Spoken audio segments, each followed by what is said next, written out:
नमस्कार। आजकल corona virus ने बहुत तहलका मचाया हुआ है और क्योंकि अभी तक दवाई नहीं निकल पाई है इसलिए सब बहुत परेशान है उससे। लेकिन हमको अकेले दवाई पे बैठ के नहीं रहना है। हमको ये पता होना चाहिए कि वायरस कोई नई चीज़ नहीं है। करोड़ों साल से, अरबों साल से यहाँ रहते आ रहे हैं और हम पे लगातार हमला करते रहते हैं और उनसे लड़ने का काम हमारे शरीर का है। जैसे किसी भी देश की आर्मी होती है, इसी तरह से हमारे अंदर एक इम्यून सिस्टम होता है जो इनसे लड़ता है। तो हमलावरों ने हमला करना ही है। अच्छा तो ये हो कि हमला कोई करे ही ना, लेकिन ऐसा हो नहीं पाता है। हमलावर तो आते जाते रहते हैं। अब ये हमको देखना है कि हमारी फौज उसको जीत पाती है कि नहीं, उनको हरा पाती है कि नहीं। एक बार अगर वो अंदर घुस गए तो वो ऐसे ही हैं जैसे कि कोई टेररिस्ट या कोई जासूस बॉर्डर क्रॉस करके देश में आ गया, सिविलियन पॉपुलेशन में शामिल हो गया। एक बार जब वो घुस जाते हैं तो फिर उनको मारना निकालना मुश्किल होता है, लेकिन बॉर्डर पे रोकना उनको आसान होता है। और वो बॉर्डर है हमारा इम्यून सिस्टम, इसने उनसे लड़ना है। इस बारे में हमारे उस वक्त के जो आर्मी चीफ थे जनरल बिपिन रावत, उन्होंने बहुत बढ़िया बात कही थी। किसी ने कहा कि जी एक पड़ोसी देश जो है, टेररिस्ट जो है, उनको ट्रेन कर करके यहाँ भेजता रहता है, क्या आपका रिएक्शन है इसके बारे में? तो उन्होंने वो राजनीतिक बात नहीं करी कि गलत है, ऐसा नहीं होना चाहिए। उन्होंने एक आर्मी ऑफिसर जैसी, आर्मी जनरल जैसी बात की कि देखिए उनको आदत है, वो इस तरह की शैतानी करते रहते हैं। उनका काम है अपने टेररिस्टों को अंदर भेजना और हमारा काम है उनको 3 फुट ज़मीन के नीचे मार के गिरा देना। तो बिल्कुल उसी तरह से हमारे इम्यून सिस्टम का काम है इस तरह के वायरसेस को, बैक्टीरिया को और जर्म्स जो होते हैं उनको जीतना। हमारी आर्मी तभी लड़ सकती है जब वो काफ़ी एफिशिएंट हो, स्ट्रांग हो। हमारी दिक्कत ये है कि हम अपनी आर्मी को ही इतना वीक कर चुके हैं कि उसमें लड़ने की ताकत नहीं रहती। कोरोना वायरस में भी जिन्होंने सबसे ज़्यादा नुकसान उठाया है ऐसे लोग हैं जिनको पहले से ही तरह तरह की बीमारियां थी, तो वो वल्नरेबल पब्लिक हो जाती है। ये या और भी जो बीमारियां होती हैं वो जब पूरी तरह से भी फैली होती हैं तो ऐसा नहीं कि पूरी ह्यूमैनिटी को ख़त्म कर देती हैं। कुछ लोगों को होती हैं, कुछ को नहीं होती। उनमें से कुछ लोग जो डॉक्टर हैं, नर्सेज हैं, वो बेचारे एक्सपोज्ड हैं, वो ज़्यादा खतरे में हैं। लेकिन आम जनता की अगर हम बात करें तो जिसका इम्यून सिस्टम जितना कमज़ोर है उतना ही वो वल्नरेबल है, उतना ही वो फंस जाता है।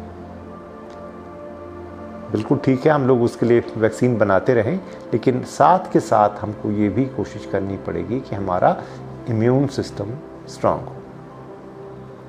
तो इम्यून सिस्टम के लिए कुछ अलग से हमको करने की ज़रूरत नहीं पड़ती। जो जो चीज़ें हमारे शरीर के लिए अच्छी हैं वही हमारे इम्यून सिस्टम के लिए अच्छी हैं, और जो बाकी शरीर के लिए गलत हैं वो इम्यून सिस्टम को भी ख़राब करती हैं।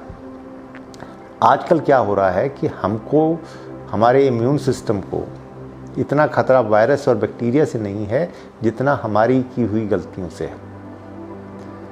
हम तीनों रास्तों से अपने इम्यून सिस्टम के ऊपर केमिकल्स की बारिश कर रहे हैं, चाहे वो खाने के रास्ते हो, पीने के रास्ते हो या और हवा के रास्ते हो। हर तरफ से हम लोग अपने को कमज़ोर कर रहे हैं। तो हमको ये ध्यान देना चाहिए कि जितना केमिकल हमारे अंदर जाएगा उतना वो हमको नुकसान कर। कुछ साल पहले एक बहुत शोर मचा था कि एक विदेशी कोला बनाने वाली कंपनी के जो प्रोडक्ट्स थे उसमें तरह तरह के केमिकल पाए गए। काफ़ी शोर मचा इस बात का। कमाल की बात यह है कि उस कंपनी ने फिर दिखाया कि देखिए आपका जो पानी है, आपके देश में जो पानी मिलता है जिसको हम अपने इसमें भी इस्तेमाल करते हैं, उसमें ही केमिकल्स की भरमार है। तो जब हम अपने बच्चों को जहरीला पानी पिलाएंगे तो कहाँ से काम चलेगा। इसी तरह से फसलों पे हम इतनी तरह के फर्टिलाइज़र डाल रहे हैं, इंसेक्टिसाइड, पेस्टिसाइड, हर्बिसाइड, वीडीसाइड, ये डाल डाल के हम सत्यानाश कर रहे हैं अपना। तो हमको इन चीज़ों के बारे में ध्यान देना चाहिए कि हम क्या कर रहे हैं। जैसा मैंने एक दूसरे सेक्शन में बात की थी कि आप जो छिड़काव करते हैं दवाइयों का, उसमें से 1% तो फल सब्जी पे जाता है, बाकी 99% जो है वो हमारी हवा, मिट्टी और पानी में चला जाता है। तो उस तरह से करके हमारा कितना केमिकल तो हमारी मिट्टी में इकट्ठा हो गया है और बह बह के कितना ही केमिकल हमारी नदियों में और समुद्र में इकट्ठा हो गया है। तो कोई भी जो केमिकल हमारे अंदर जाएगा वो हमको इम्यून सिस्टम को कमज़ोर करेगा ही करेगा। तो हमको इस बात पे ध्यान देना है। इसके अलावा हमारा जो खाना पीना है वो अगर इन केमिकल्स के बिना भी हो तो हमने उसको इतना गड़बड़ कर लिया है कि वो भी इनवाइट करता है वायरसेस को, खुली रास्ता देता है कि हाँ तुम आ जाओ। और वो नाम से ही आप देखिए ना कि कुछ खानों को माना जाता है कि वो जंक फूड है।